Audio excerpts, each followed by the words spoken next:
At first the climate changed, the war heated the earth even more, the ice melted, which was a disaster for all species. Then scientists tried to cool the planet, but instead froze it. Only one man foresaw the future and built a bucket train, and that was the ingenious Mr. Wilford. In the last days before the freeze, the rich climbed onto the 1001 car-long train, and then the poor who survived took the train by storm. A woman also got on the train with a baby named Miles. While the guards tried to push the uninvited guests into the last carriage, the woman hid the baby in a locker, right after which the guards threw her from the carriage into the street. Time after time, the train circles the ground, there is no stopping. Every morning on the microphone Melanie, the guest service worker, announces good morning to everyone, tells everyone about the location of the train and the number of days passed, and from there we learn that the train has been on the road for 6 years, 9 months, and 26 days. The last carriage, the tail, as the locals call it, brings twice as much food as usual. In the tale we see the same boy whose mother was thrown off the train, but whose name is Miles, and he is cared for by his foster mother, Josie, and her friend Andre. The dwindling amount of food pushes the residents to improve their plan to move to a more comfortable wagon more quickly. At this time, the guards come to them and take Andre Layton away. A murder has occurred on the train and he, as a former detective, is asked to find the killer. In return for his help, Layton asks for fodder and a transfer of everyone from the tail to third class. It turns out that there was a similar murder a few years ago, at which time one girl was convicted of murder and put in a box. Layton, along with Melanie, go to the doctor to see the same convicted girl in the box, Nikki Nini.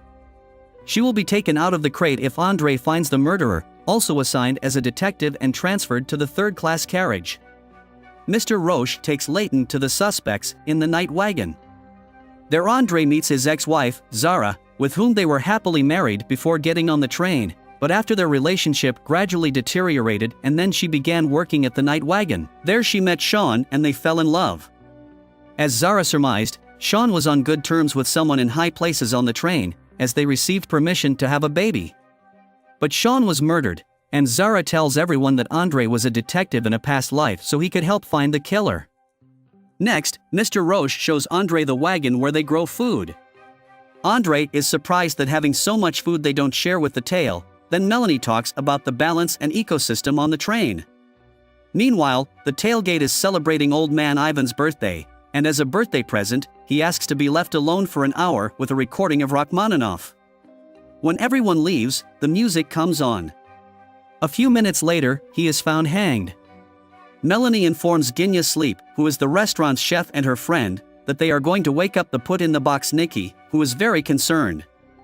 The tailgaters decide not to delay their escape and, under the pretext of Ivan's death, they start a massacre. They kill 6 guards, with the guards killing 14 rioters.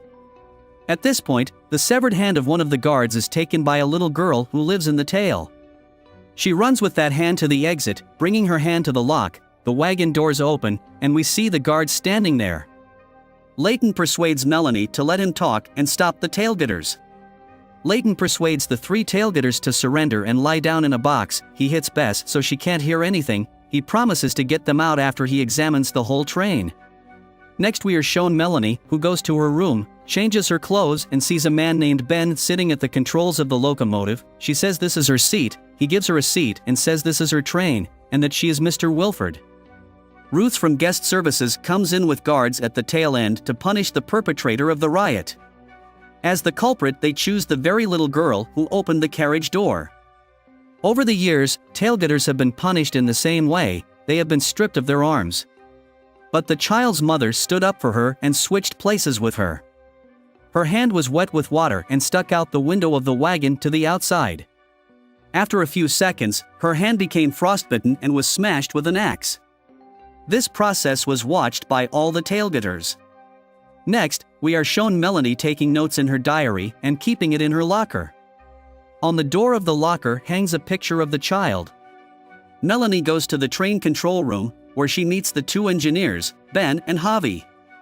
Javi tells Melanie that he recommends reducing the speed of the train because of a snow avalanche, but Melanie does not allow it and says that the train can handle the avalanche.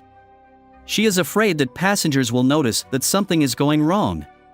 Melanie announces good morning on the microphone and we are shown Layton, to whom Roche and Bess have come. Bess is not happy. Leighton says he saved her life, and she claims he saved his friends' lives, not hers. Melanie goes to the first class to reassure the rich people who are concerned about the train situation. They don't like the fact that 6 guards have been killed and that one of the tails is investigating the murder. Melanie says that Mr. Wilford picked the best candidate because he is a former homicide detective.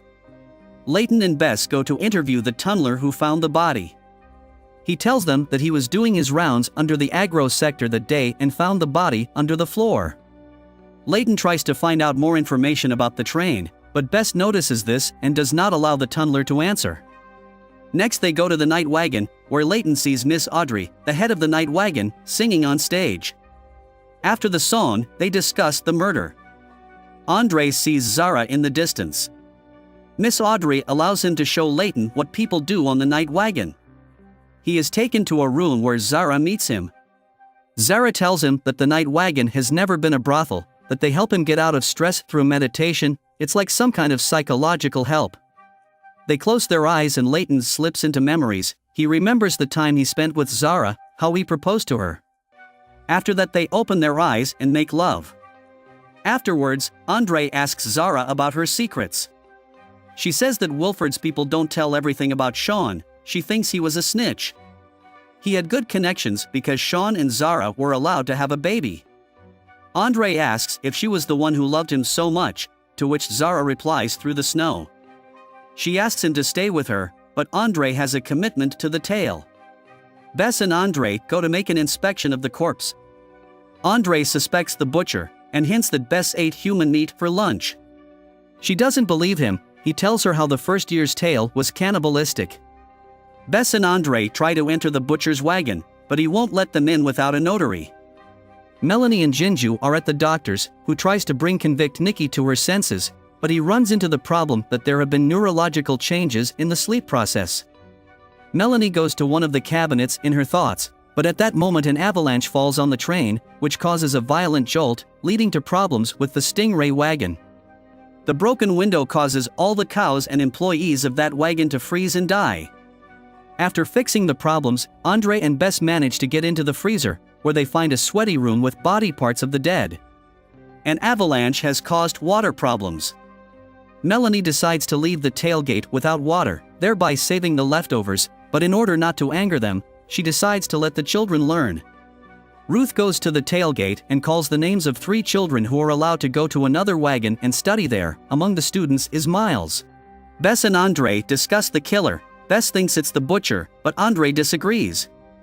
It is evening, and Leighton is taken to his cell to sleep. When he is left alone, he tries to get out of his cell. On the floor in the hallway he leaves a clue for the residents of the tailgate. To distract the guards he begins to riot, causing the guards to beat him up. In the tail, the children say goodbye to their parents and are taken to the other carriages. Next we see Andre Leighton, who tells Melanie who Sean really was, and that the only reason they want to find the killer is to find out exactly what information Sean said when he was tortured.